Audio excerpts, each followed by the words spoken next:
आज 11 तारीख है ना। हाँ जी।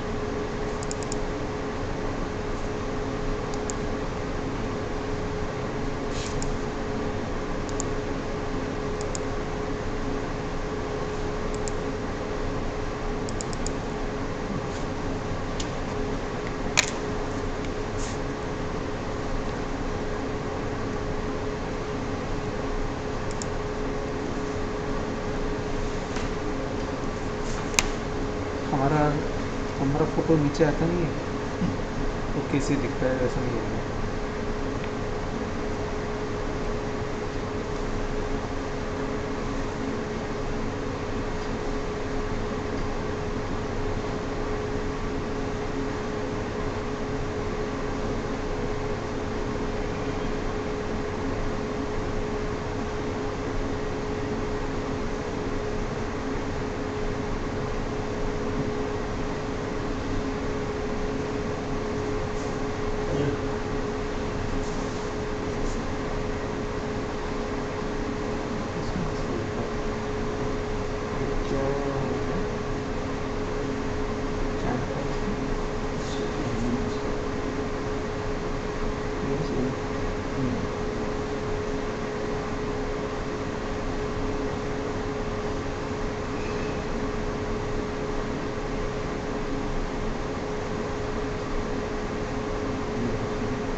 शुरू कर देंगे क्या? हाँ, सीआर से बात हो कह रहा भैया मैं रीड मैसेज कर देती हूँ, सीआर से भी बात रखूँगा।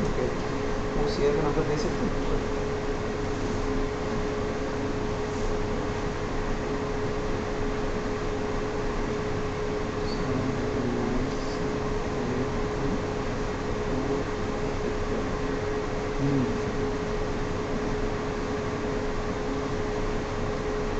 तो अभी कब शुरू कर रहे हैं? कर सकते हैं।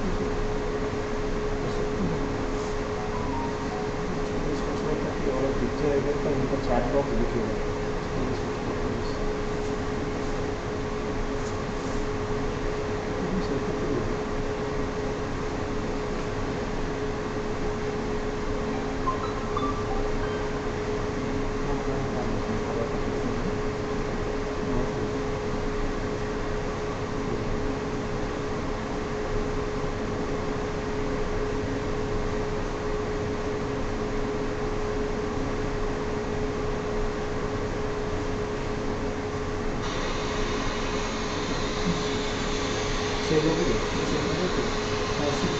दूसरा क्या है कि हम अभी आगे नहीं हैं। हाँ हाँ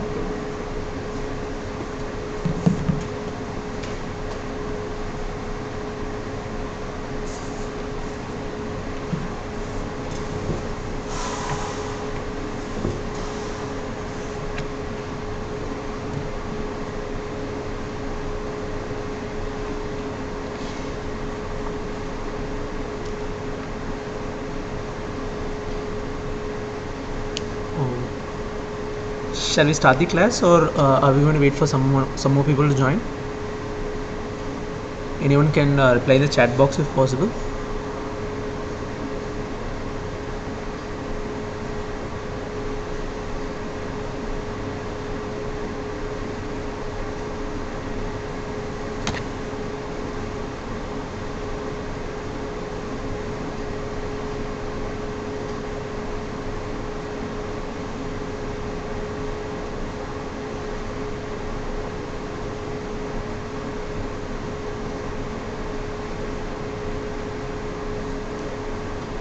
Yes, Ayushi has replied, I guess. So yeah, so a very good morning to one and all. So my class today would be on approach to glomerular diseases. I'm Dr. Arun Kumar, assistant professor in the Department of Nephrology. So let's start the class. So the first terminology what we have to know when we approach to a glomerular disease would be about glomerulonephritis. So glomerulonephritis is a very wide terminology. It can characterize any type of kidney disease which occurs because of any type of injury, be it immunologic, inflammatory or non-inflammatory injury to the glomeruli. There are multiple types of glomerular diseases, and the characterization or the classification will be based upon the clinical presentation as to whether the patient presents with proteinuria, hematuria, renal dysfunction, or a combination of these findings based upon the etiology, whether it is basically because of a primary kidney disease or because of a secondary kidney disease, based upon the histology which you would have seen in pathology, whether it is a minimal change disease, membranous or other types which should be seen, or based upon the underlying pathogenesis. And the importance why we give to glomerular diseases is because it is a serious disorder. It can lead to end-stage kidney disease, morbidity and mortality. So if you notice that here I have used the term ESKD. Usually we used to use ESRD, whereas there is a recent classification where they have told that to make it easier for the patients to understand, we should rather use the terminology of end-stage kidney disease. So it is ESKD. And the way a patient presents with glomerular disease is very broad. They can either be asymptomatic, or they can present with only an abnormal urine analysis, or they can present with a rapidly proliferative glomerular disease, which you will be seeing shortly. So in general, glomerular diseases are caused due to defects in the filtration barrier, and this can result either in proteinuria, hematuria or renal dysfunction.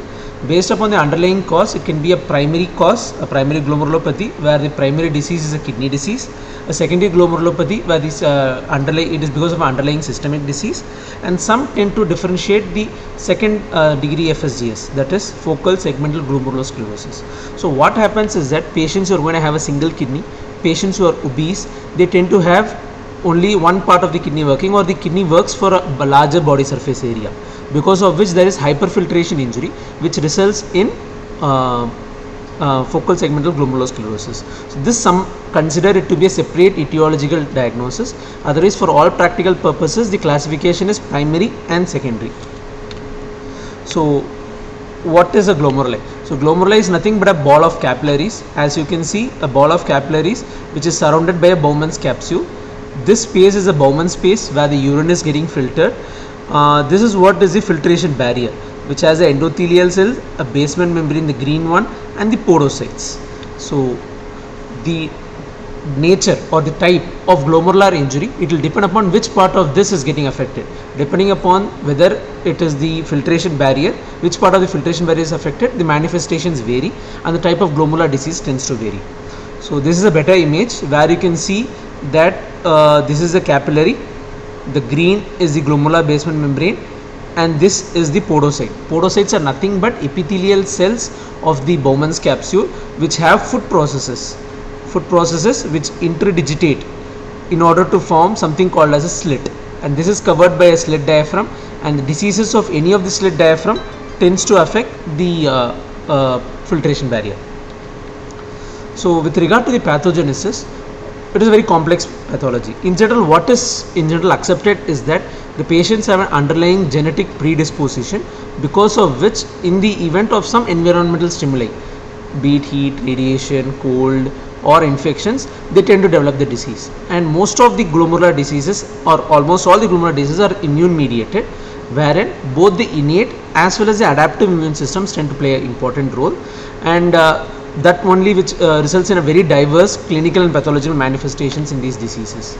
So this is just a simple probably it's a busy slide where you can see that the patient who has a predetermined genetic factor, when he is exposed to environmental factors in the presence of adequate epigenetic modifications and complement, stimulates the innate immune response. So whenever the innate immune response is stimulated, this is followed by a stimulation of the adaptive immune response, wherein B cells and T cells are stimulated, which in general along with the innate immune response causes glomerular injury. This is what is a basic pathogenesis for any type of glomerular diseases, whatever be the cause. So this is another slide which is from up to date. Here you see that once you are going to have antibodies, that is the B cells are stimulated, they produce antibodies, they tend to get deposited in the glomeruli, they activate the complement pathways. The T cells which are activated directly stimulate the macrophages, which in general stimulate oxidases, proteases in order to cause capillary wall damage in the filtration barrier. The antibody deposits directly affects the glomerular epithelial cells.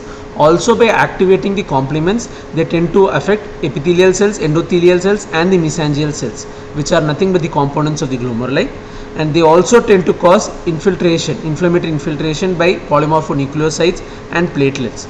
All these again release oxidants and proteases, which then causes capillary wall damage and consequent proteinuria. And when this is prolonged, especially in the presence of a macrophage, you're going to have deposition of fibrin, which results in proliferation of the parietal cells, that is the outer cells in the Bowman space, and because of which you have something called as crescents. So this is the mechanism how glomerular injury happens. So based upon the type, though it is immune mediated, based upon the type you can divide that into whether it is an inflammatory injury or non-inflammatory injury. As the name suggests, inflammatory will have infiltration by the inflammatory cells, predominantly the neutrophils and the macrophages, and whenever there is an infiltration by these cells, there will be proliferation of the present glomerular cells, that is especially the mesangial cells, and at times the epithelial cells, thereby crossing crescents, and at times this inflammation can be seen in the urine also, a microscopy of the urine. Non-inflammatory phenotype is where the podocyte is directly affected. Consider that there is a circulating antibody, or because of genetic factors the podocyte is directly affected, because of which the filtration barrier is affected. This in turn increases the permeability and causes proteinuria. So in this you are going to have more of proteinuria and not hematuria, whereas in inflammatory injury you can have a combination of proteinuria, hematuria, or predominantly hematuria also. Both types can happen. So in general, the diagnosis of glomerular disease, it is based upon a cluster of symptoms or signs, and based upon this we can classify what type of glomerular disease is that. This is something which we call as a syndromic approach. So the main syndromes or the classic clinical presentation of glomerular disease is divided into the following phenotypes. One would be an asymptomatic presentation. Patient presents to you, a routine urine evaluation is done, the proteinuria is around 150 milligram to 3 grams. Put a arbitrary upper limit of 3 grams because usually if it is more than 3 grams patient tend to get symptomatic, less than 150 milligram tends to be normal, or there is a presence of microscopic hematuria, which is in general defined as more than 5 RBCs per high power field in a non-menstruating woman, or more than 3 RBCs in a man.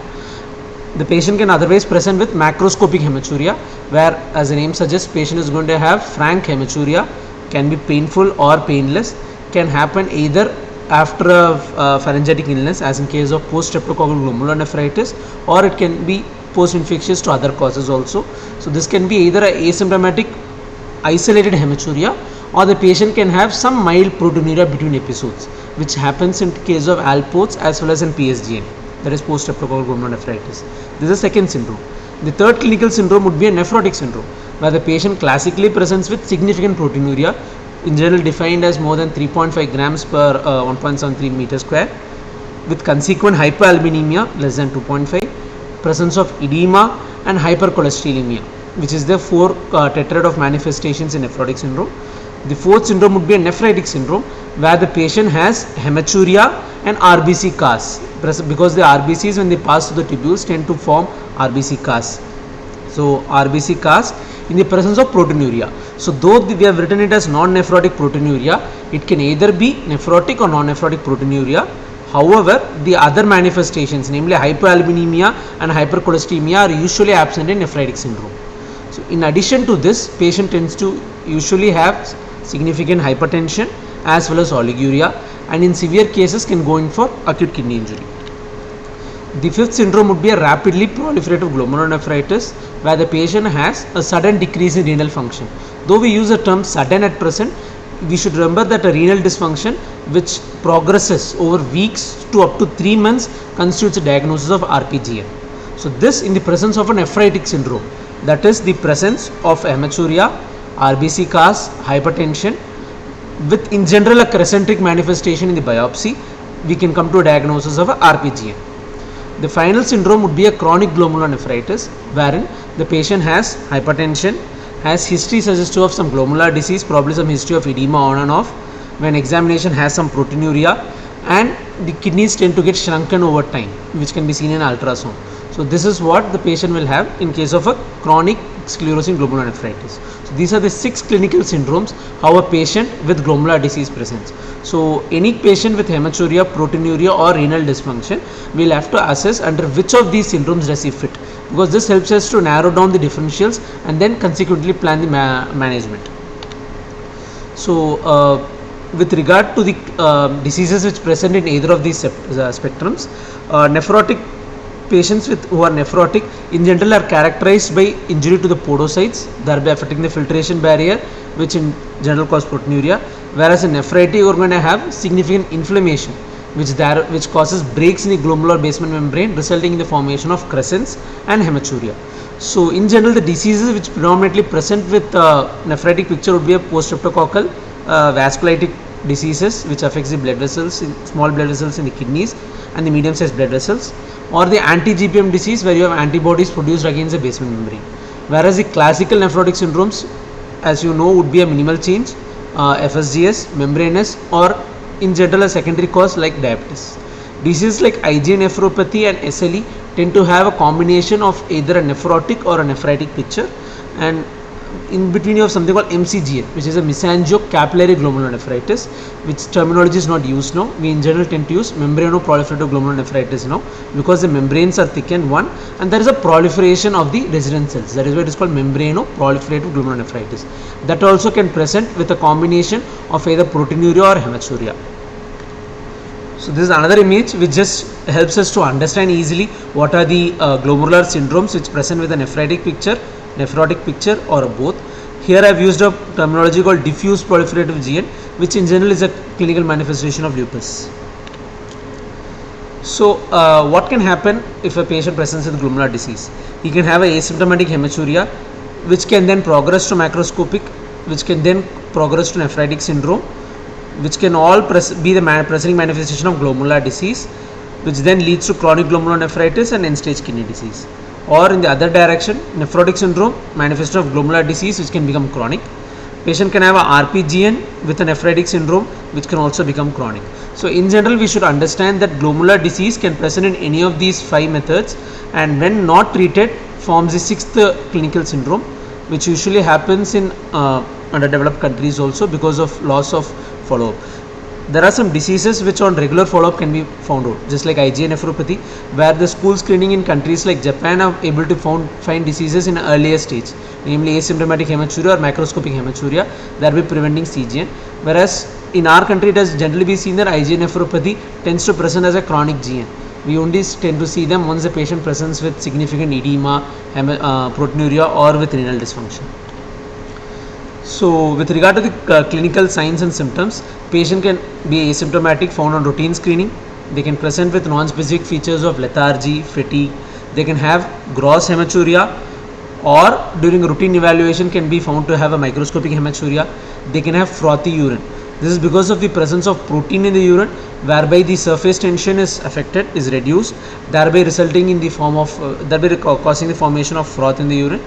Patient will have edema, and they can also present with oliguria, which is defined as less than 400 ml of urine output per day. So apart from this, the signs which they can have on examination would be hypertension, blood pressure is more than 130/80, this is the present diagnosis. But they can have edema, they can have features of hypercoagulability as in deep vein thrombosis, they can have a positive dipstick either for protein or with blood in a routine evaluation, or they can have any of the systemic signs. So what are the systemic signs we try to look out in a patient with glomerular disease? One would be the constitutional symptoms of fever, weight loss, and fatigue. This can happen in any rheumatological disorder which affects the kidneys, or even in a chronic GN, wherein because of a predominant or a prolonged illness, patient tends to have fatigue. Patient can have ocular manifestations like retinitis and uveitis occurring as a part of the TINA syndrome, as a part of SLE, as a part of Sjogren's. It can be present. They can have ENT symptoms like epistaxis or oral ulcers. Oral ulcers can happen in lupus. Epistaxis is more commonly seen in ANCA vasculitis, the name called vaginas usually.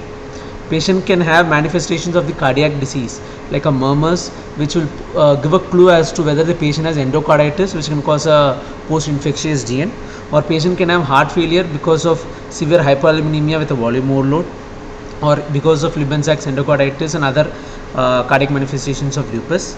Patient can present with hemoptysis or infiltrates in lungs.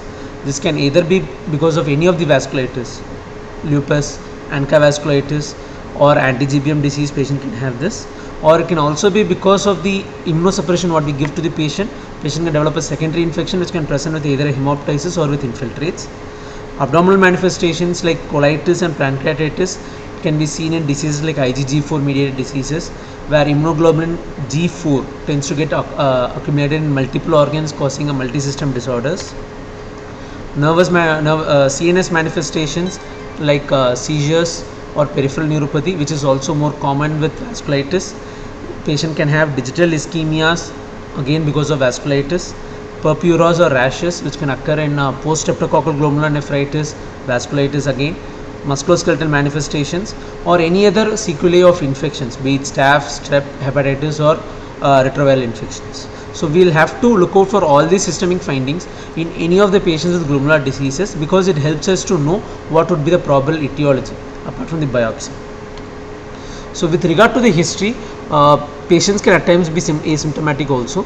We will have to ask whether patient has had any prior history of edema, hypertension, any prior history of any infections, which we have seen right now, systemic diseases like lupus, diabetes, hypertension, any disease which can cause amyloidosis, be it any chronic inflammatory disease like tuberculosis, rheumatoid arthritis or other diseases which can stimulate secondary amyloidosis. This has to be asked in the history, and other histories as well as vasculitis.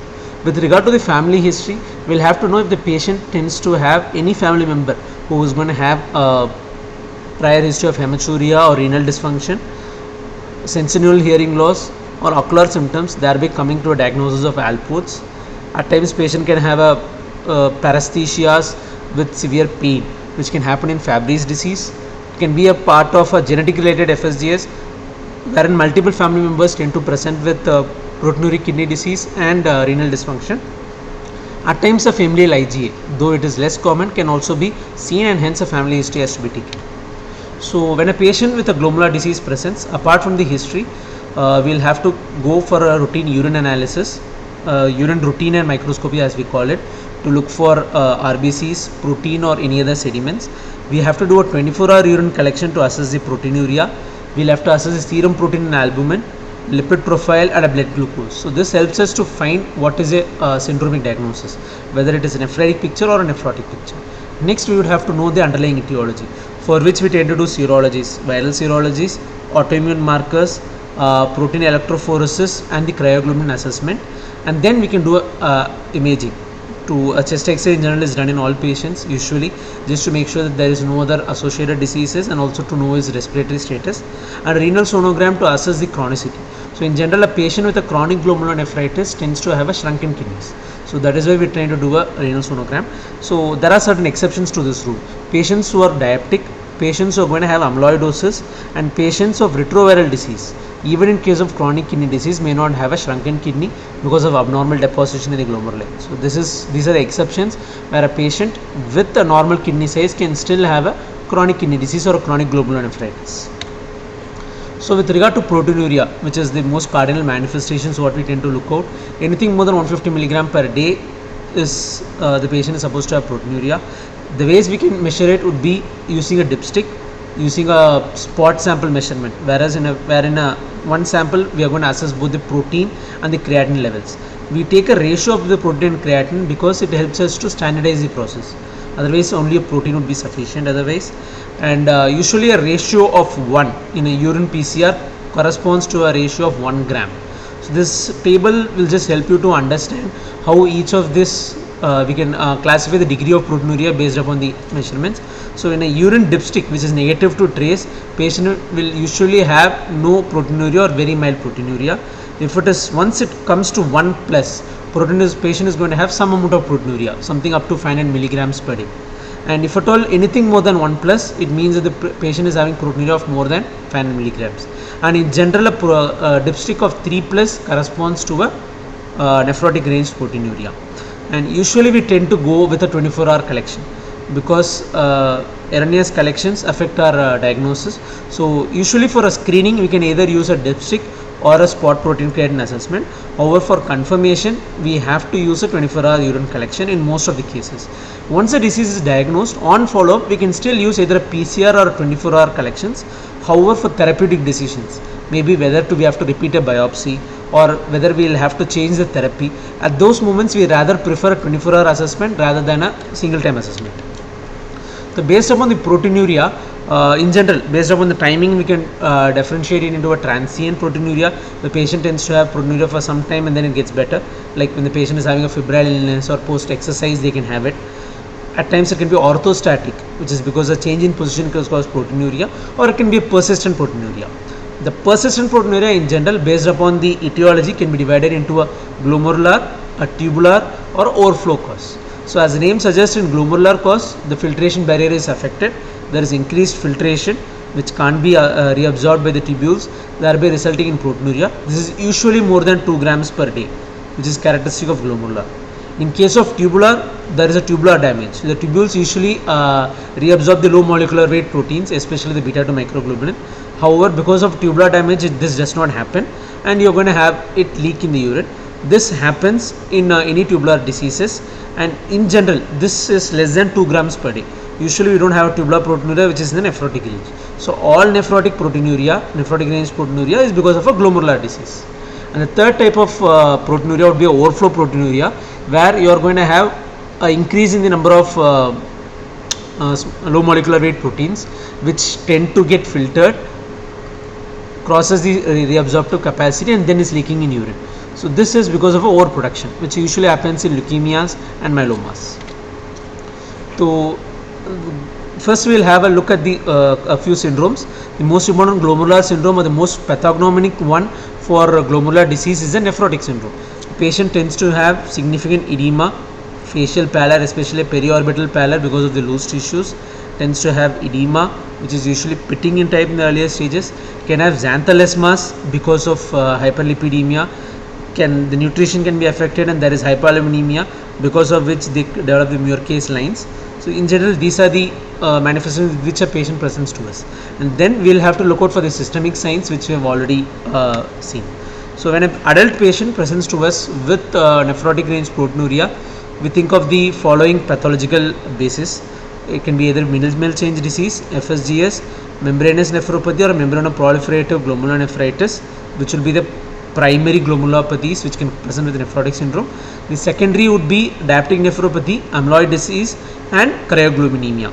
So we'll have to look out for the associations, and MCD, minimal change disease, is associated usually with allergies, atopies, NSAIDs intakes, and with Hodgkin's. FSGS is more common in African Americans, those with retroviral infections, and those who abuse heroin or have used pamidronate.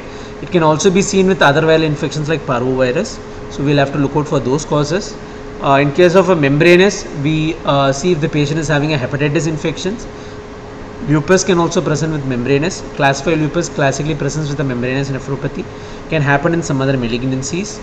The membranoproliferative is because of an autoimmune cause, usually a C3 or a C4 nephritic factor, which causes dysregulation of the complement, complement activation, and damage and proliferation of cells in the glomeruli. So we'll have to look out for it. So for that, the test would be, we'll have to see for the underlying cause. In this, one important test would be anti-PLAR antibody. This is something which has been told in all the recent studies. PLAR is an antigen which is found in the glomeruli, and the antibodies against PLAR characteristically produce a membranous-like picture. So this has become so prevalent that at present, if for a diagnosis of membranous nephropathy, we don't require a biopsy also. A very high positive PLAR antibody levels in the presence of a classical clinical presentation of nephrotic syndrome is sufficient to come to a diagnosis of primary membranous nephropathy. So as you can see, earlier ones used to use the word idiopathic, whereas now we tend to use primary because we know the cause. It can be because of antibodies to some antigens. The most common antigen is PLAR. There are a couple of other antigens like a thrombospondin, as well as NEL and SNEL. These are the other antigens against whom antibodies have been discovered, which can produce a primary-like picture. So this is anti-PLAR antibodies is usually seen only primary membranous nephropathy, and monitoring of PLAR levels also helps us to decide the prognosis as well as treatment protocol in membranous. With regard to the secondary, most common cause would be diabetic nephropathy. Most common cause of kidney disease worldwide as well as in India. Can be because of amyloid disease, which can happen in chronic inflammations because of myelomas, or a cryoglobulinic disease, which is because of a hepatitis C. So we'll have to look out for all these causes in any cause of adult nephrotic syndrome.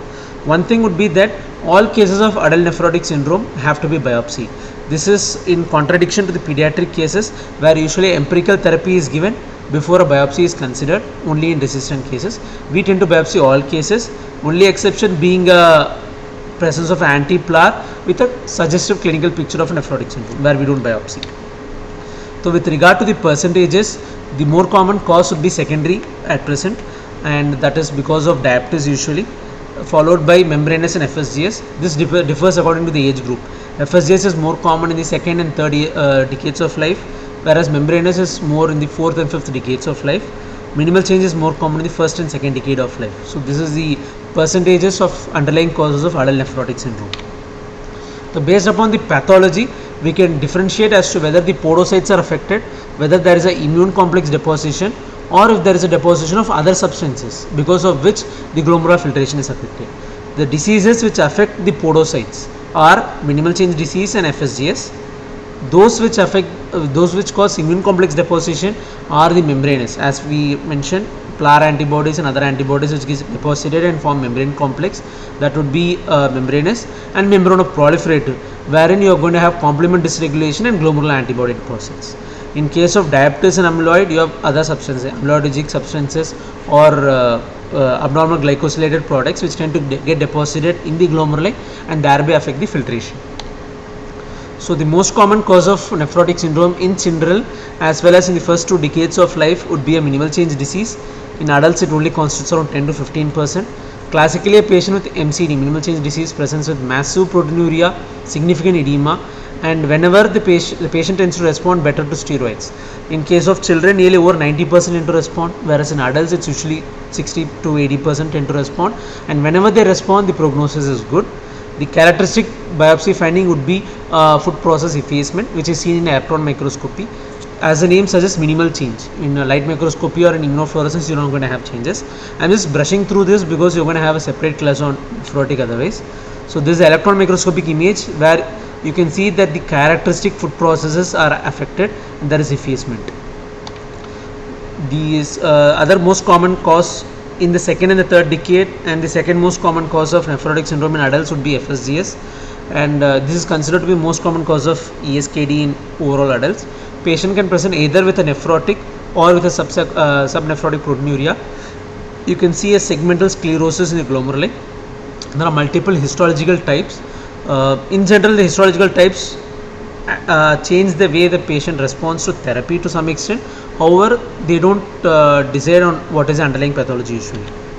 So FSGS is usually caused by a combination of, as in other glomerular diseases, genetic and environmental factors, and usually it is because the secondary factors are because of a reduced nephron mass, which can happen with a single kidney, with obesity, or with reflex nephropathy, where the kidney gets scarred and the other kidney or the normal kidneys tend to overwork, causing hyperfiltration injury and FSGS.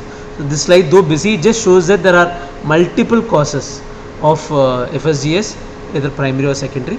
With regard to primary FSGS, it is thought to be because of a circulating antibody which is going to damage the podocytes, thereby causing FSGS. And this is a basis where, in case of a recurrent FSGS in a transplant patient, we tend to do plasmapheresis. That is, we tend to clean the plasma of the antibodies so that the FSGS does not recur. So this table again is a busy one. It just shows you the secondary cause of FSGS. Can happen in any viral injection, any viral infections. Can happen following bisphosphonate or heroin use. And this is something which we have seen recently, is that we have seen a number of patients tend to take anabolic steroids for bodybuilding, and then they tend to present with FSGS, hyperfiltration injury. So this is seen nowadays. And apart from this, because of a low nephron mass, as in a single kidney, dysplastic kidney, or where one kidney is affected, or in sickle cell disease, you tend to have a FSGS. There is an entire group of genetic FSGS caused by a number of mutations of the glomerular filtration barrier and the podocins. I am not going to it because it will be dealt with in nephrotic as well as in pediatrics. So in general, for nephrotic syndrome management, apart from blood pressure control, salt restriction, AC or ARBs once the patient is in remission and does not have AKI, what we tend to do is biopsy all patients with nephrotic range proteinuria.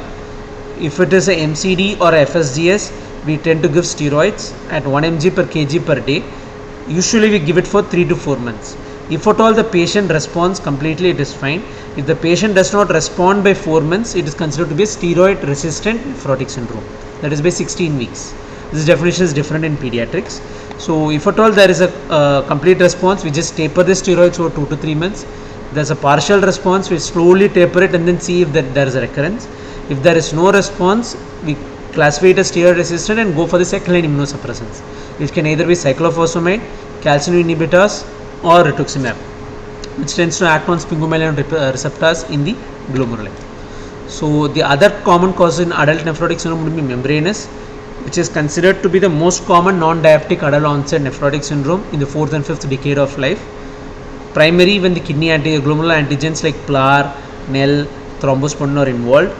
Membranous is more commonly affected with thrombosis because it has more severe hypoalbuminemia when compared to the other causes.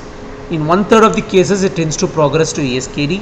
It is characterized in biopsy by a subepithelial deposits, and the PLAR antibodies are specific for membranous. In general, membranous management would depend on whether the patient is a low risk, depending upon the risk phenotype. So, a low risk is someone who has proteinuria less than 4 grams, has a normal renal function, on a near normal albumin. For them, we just monitor the renal function. We give ACEs and ARBs to reduce proteinuria, manage hyperlipidemias with statins, and we reassess.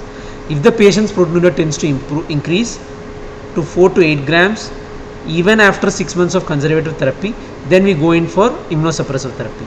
In patients who are going to have a renal dysfunction, who are having proteinuria of more than 8 grams, and who are having high PLAR levels, we can still go in for a conservative therapy for 2 to 3 months. However, in these cases, we tend to go to immunosuppression earlier. We can either use a cyclophosphamide. By cytotoxic, we mean cyclophosphamide with corticosteroids, the classical, the modified Ponticelli regimen, as we call it. We can use calcium inhibitors like tacrolimus or FSGS, or we can use rituximab, and all three have been found to be near normal efficacious. The gold standard is a Ponticelli, whereas the others are non-inferior. That is, the results are non-inferior to Ponticelli, and if at all the patient does not respond to any of these agents, then we can go in for either mycophenolate mofetil or go in for ACTH hormone supplementation, because of which membranous tends to improve. The second syndrome what we will have to see apart from nephrotic would be a nephritic syndrome. So in contrast to nephrotic, the onset of edema is going to be abrupt in nephritic, because you're going to have significant inflammatory injury in the glomeruli causing abrupt features, whereas nephrotic is going to be more of an insidious presentation. Patient would have mild edema or no edema also, will have hypertension, will have non-nephrotic proteinuria with presence of hematuria, either both macroscopic or only microscopic hematuria, and there won't be very severe hypoalbuminemia. So this constellation of features, then we'll have to suspect a nephritic presentation. So the most common or the differential diagnosis for a patient with nephritic would be, the most common in children would be a post-streptococcal glomerulonephritis, wherein we have history of either pharyngitis or impetigo, and we can diagnose by means of ASLO titers or at times with a biopsy, where you have the lumpy dumpy deposits. In adults, usually other infections are more common, like endocarditis, abscesses, wherein we'll have to search for a febrile illness, for murmurs, and we tend to do cultures and assess complements. So whenever there is an infection, the complement system is activated and the complement levels are down, and this complement activation in the kidneys is the most common reason why you're going to have glomerular injury. And in children, you can have a shunt infection, because of which also you can develop a glomerulonephritis. In adults, the most common cause would be IgA nephropathy, and this in general is considered to be a synpharyngitic manifestation. That is, a patient tends to have a throat infection, simultaneously tends to develop a renal issue. So it is a synpharyngitic. This is against post-streptococcal, which is post-pharyngitic, and this is thought to be because of abnormal glycosylation. It's the most common cause of glomerular disease worldwide. Apart from this, you have lupus, which is a systemic disorder.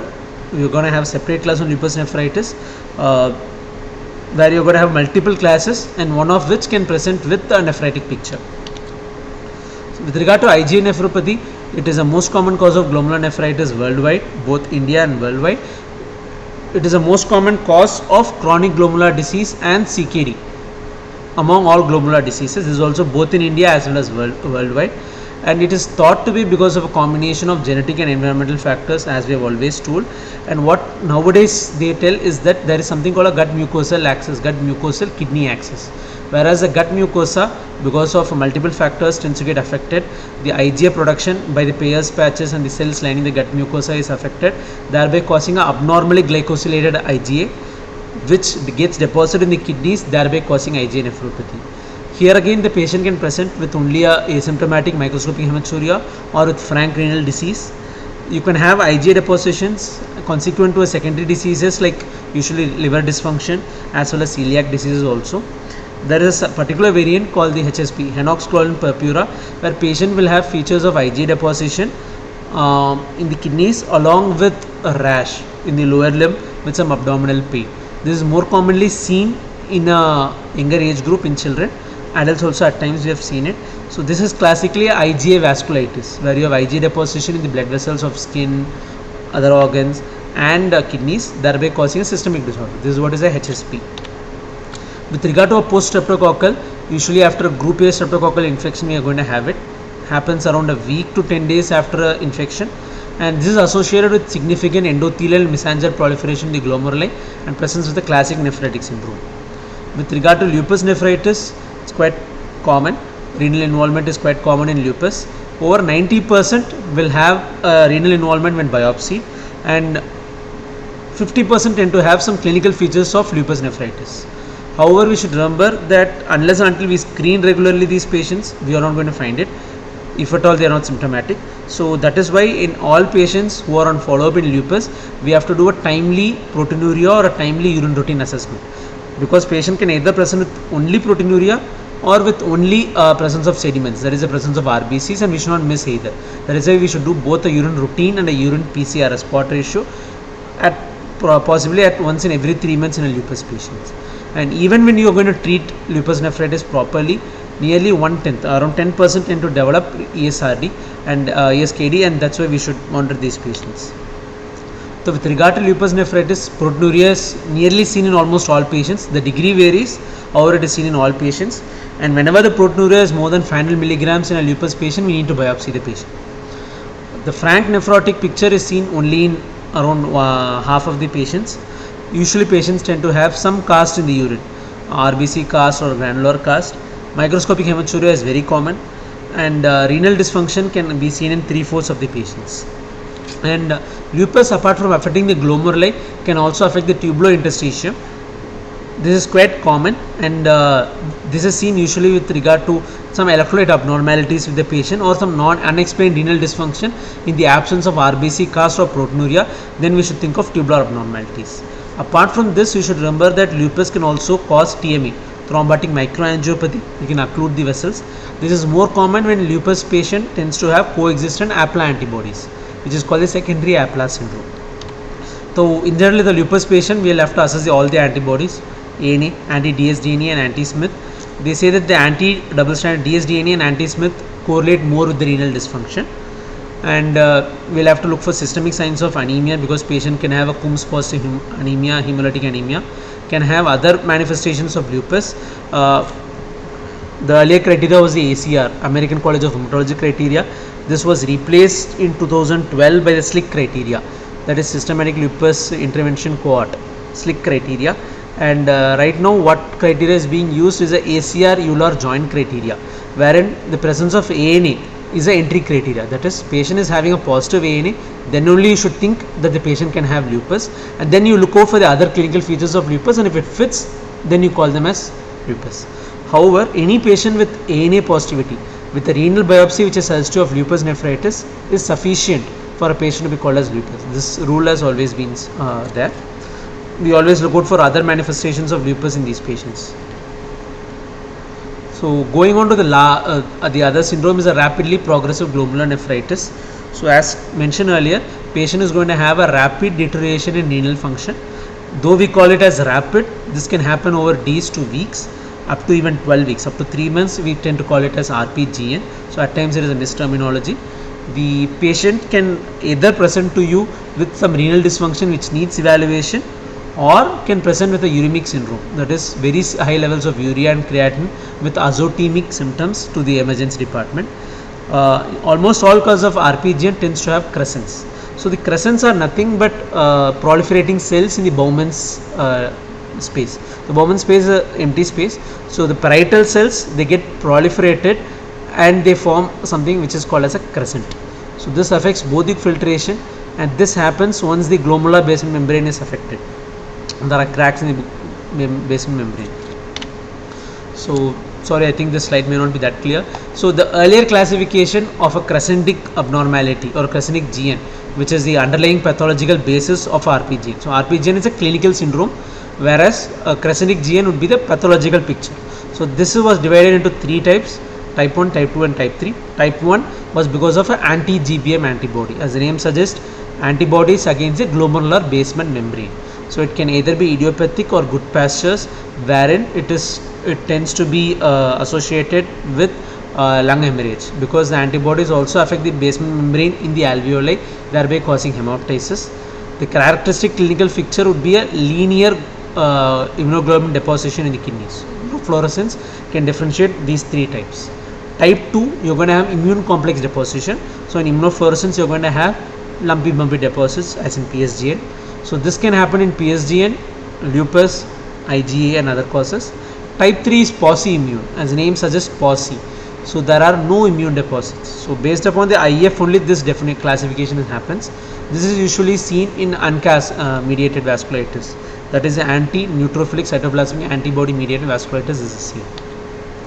So as we have already seen in the previous slide, common causes would be a Goodpasture syndrome, where you have a patient is going to present with hemoptysis, either mild or severe or only a streaky hemoptysis, vaginous or the granulomatosis with polyangiitis, which is called GPA, where the patient will have a predominant respiratory tract involvement in the form of epistaxis or just a cough or uralic manifestation or only sinusitis, where the patient tends to have cytoplasmic ANCA. That is, the staining in the ANCA antibody tends to be cytoplasmic, whereas in case of a microscopic polyangiitis, it is a perinuclear staining. There is only a renal limited vasculitis, wherein you're going to have only a pauci-immune GN, where also the perinuclear ANCA is more common. The third class would be the immune complex, which can be because of lupus, post-streptococcal or with IgA nephropathy. At times, endocarditis and PSGN, any cause of infectious GN, can cause a crescentic picture and result in an RPGN also. So this image just shows the proliferation of cells in the Bowman's capsule, as you can see, and this is what we call as a crescent. When it is complete, it is called a circumferential crescent. As the name suggests, it is circumferential. So Goodpasture's disease or syndrome, it is an anti-glomerular basement membrane disease. This antibody against the glomerular basement membrane, it targets the alpha 3 chain of type 4 collagen, and you're going to have manifestations in the lungs and kidneys, and nearly 3/4 of the patient tends to present with advanced renal dysfunction, and 1/2 of the patient presents with pulmonary hemorrhage. Pulmonary hemorrhage is more common in young males as well as with smokers.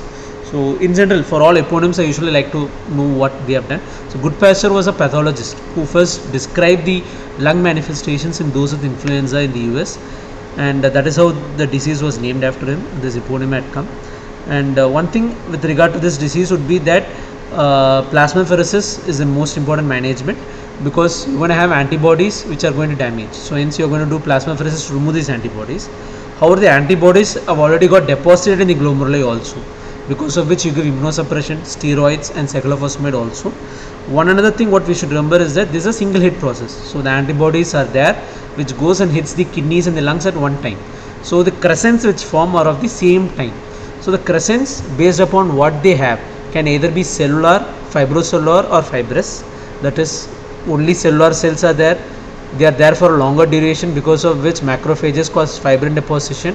So the cellular becomes fibrocellular over time, which then over time becomes a fibrin. So in a anti-GBM disease or a Goodpasture disease, all the crescents will be of the same age. That is, they are going to be either cellular or fibrocellular or fibrous. That's what we should remember.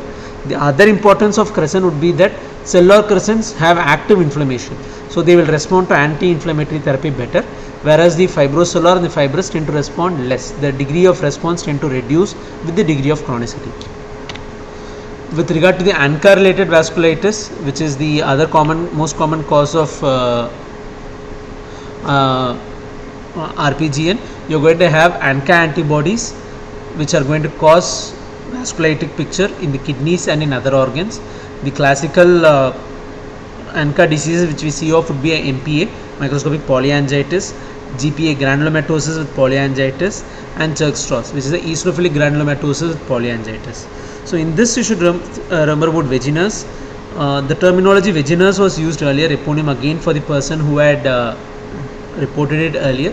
However, this was removed, and the explanation which was given was that we don't want eponyms in general right now. We want to see more with regard to the pathology.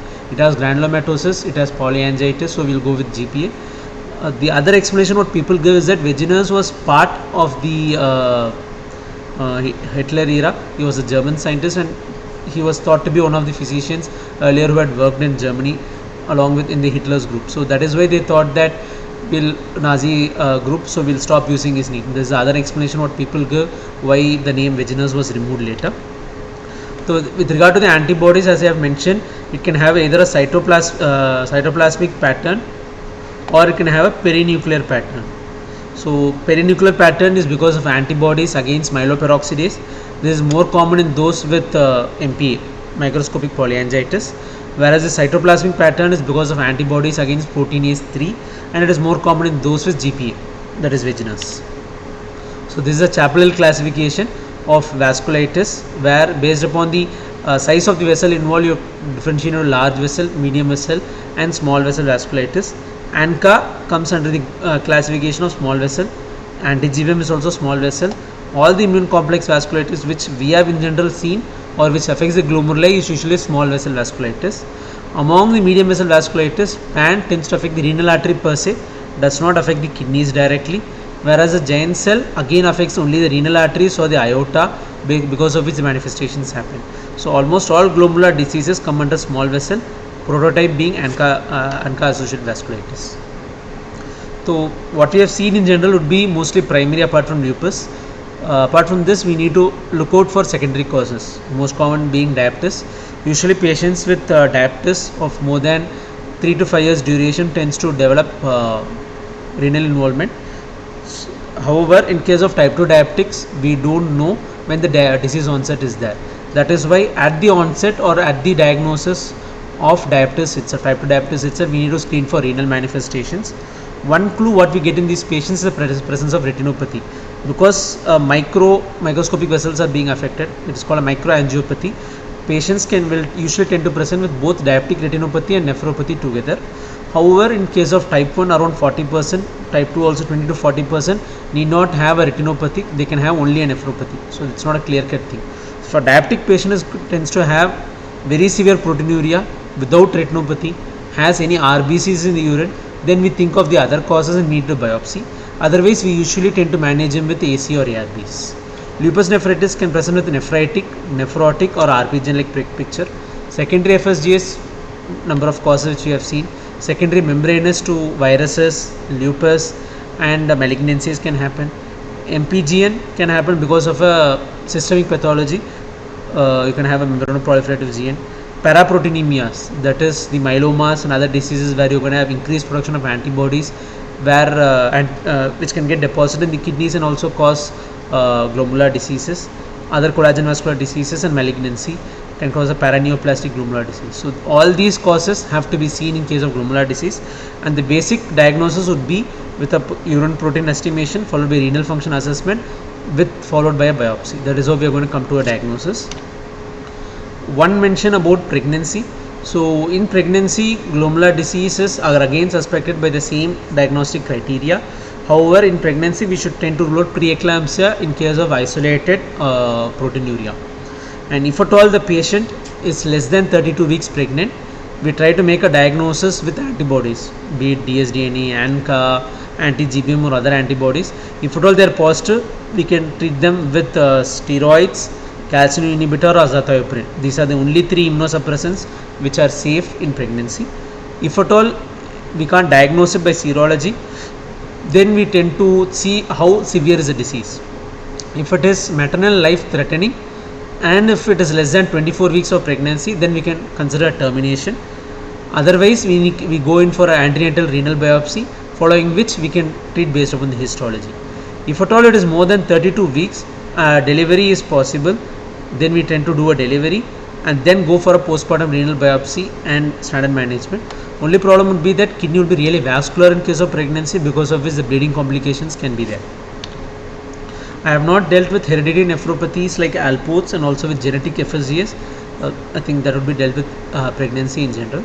So in general, if a patient is going to present with a proteinuria on assessment, you have to repeat it, you will have to reassess it with the 24-hour collection. You're going to see for the blood pressure, because hypertension per se can have a secondary FSGS. You're going to do a urine analysis, you're going to do all the serologies as we have discussed, and do ultrasound just to make sure that you're not having a chronic GN or a unilateral kidney. And then we'll have to send the patient to a nephrologist if at all there is a RPGN, that is a rapidly proliferate GN, or a rapidly reducing renal function. If there is significant proteinuria of more than 1 grams, if there is any hematuria, be it macroscopic or microscopic, then we'll have to send it to a nephrologist. So if a patient is going to have hematuria, macroscopic hematuria usually happens either because of a urological cause or at times a nephrological cause, whereas a microscopic one has to be reconfirmed. We'll have to again look out for history, whether there is coexistent proteinuria, what is the morphology of RBCs, because if a RBC is going to be dysmorphic, it means that it has passed through the glomerular capillaries. Because of the reduced size of the capillaries, it has become dysmorphic. So that indicates a glomerular disease. Whereas a RBC is present in the urine, which is not dysmorphic, tends to be because of a tubular cause, or it can be because of anything in the urinary tract, which is more of a urological cause. So because for urological cause, we also have to ask history with regard to smoking, with analgesic use, industrial toxins, especially paint exposure and elderly, because in those patients we tend to do urine cytology to see for cancer cells. They have a more increased risk for bladder carcinoma. So if at all there is a cancer risk factor, then we send them to patient to urology. For all other causes, nephrology sees. If at all there is no other coexistent feature apart from microscopic hematuria, we can still follow up the patient and then decide what is to be done. One common renal disease which can present with isolated hematuria would be Alport syndrome. So if at all those patients tend to have proteinuria, then they can be referred to a nephrologist otherwise. So I think we have seen about what is a glomerular disease, what is a classification, what are the main clinical syndromes, and the cluster of symptoms based upon which we can diagnose glomerular disease, and an overview of almost all the main causes of the glomerular diseases. That's what we have seen today. Any doubts, you can probably type in the chat box, or you can contact me later also. And this is the slogan for World Kidney Day. World Kidney Day is usually conducted on the second Thursday in March. This time it's on 11th March, and the slogan for us this time would be living well with kidney disease. That's the slogan which I have put up here. Any doubts?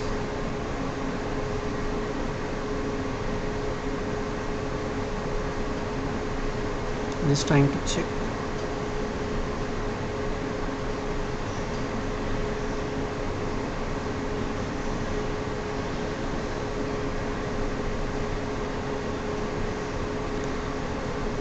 Single hit is where you're going to have antibodies which is going to directly in the pathology. Single hit will be that there is only one cause, whereas in a multi-hit hypothesis you're going to have multiple causes. That is, the patient is having a genetic predisposition which is considered to be the first hit, and this is followed by environmental stimuli, either infections or something, because of which you're going to have the multiple hits. So I don't know if that's what you're asking. This is similar in almost all systems. So patient with an underlying genetic abnormality or a predisposition gets exposed to some environmental stimuli, the multiple hits happen, and then they develop the disease. Almost all the glomerular diseases what we have seen, or most of the rheumatological diseases, are also considered to be multi-hit. Among the diseases what we have seen, single hit would only be an anti-GBM disease, wherein you're going to have antibodies which is directly damaging the glomerulate at a single hit. That's it.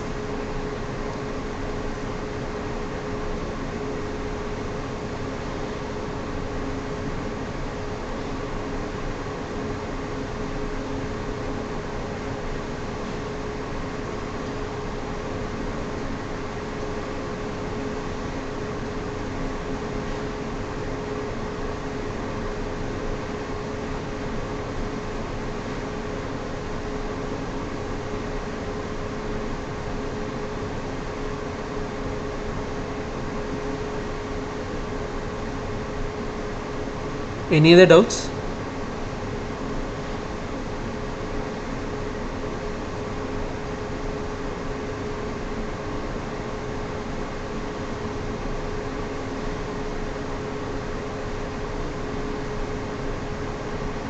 So if there are no other doubts, we can complete this class. If there's anything you want to contact, you can either contact by mail or in Twitter or any other means. And thank you. I think tomorrow also I think I'll have a class with you on chronic kidney disease, a seminar with urology and pediatric nephrology. See you tomorrow. Thank you.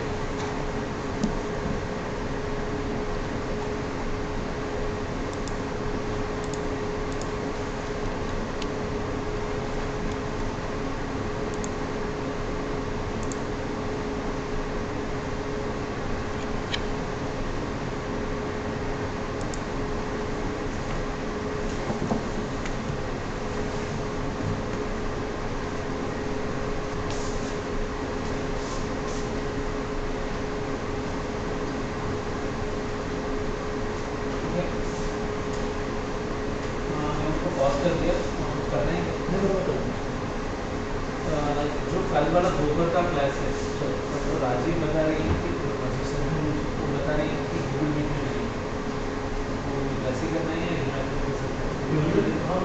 Google meet रहती है इसको तो आवाज नहीं करेगा मगर Google पे ही बताएगी, इसमें भी कर सकते हाँ तो हैं। सोचो कि कोई गड़बड़ हो गया तो अच्छा नहीं लगेगा, इधर गड़बड़ होगा तो फिर पूछेंगे इधर तो गलत हो जाएगा।